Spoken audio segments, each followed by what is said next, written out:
Yeah. What do you see as the moral purpose of the United States in the way you mentioned it just now? Well, we've been the shining light of not only being a democracy ourselves and, having political opponents respect each other and work well together, but also, saying that even though we're in this very powerful position, we won't abuse that position.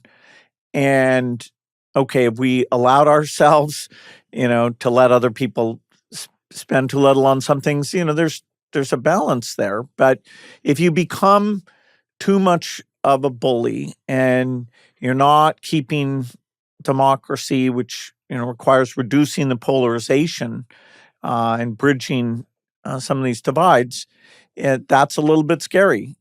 Democracy is a fragile concept, and particularly at a time when AI is coming along, and the government will have to play a strong role in saying, okay, these jobs have been lost, but we're more productive overall, and therefore, here's how we help those people. How do we keep AI as a primarily beneficial thing versus a thing that bad people use and it messes up these job markets? That I expect the 2028 presidential debate, AI policies will be the most important thing. And I was a little bit surprised in this election that wasn't discussed hardly at all. Yeah, that's such a good point. I didn't actually think of that, but you're right. It didn't come up at all. Yeah, that's fascinating. How do you prepare for something like that? It would need to be surrounded by the right people and having the parties. Well, you've got to educate everyone. You can't count on the technologists to shape these things. Social networking, we're still arguing about what the policies should be. And, the fact that algorithms reward outrageous things that even if they're not at all factual, and AI heightens all of that.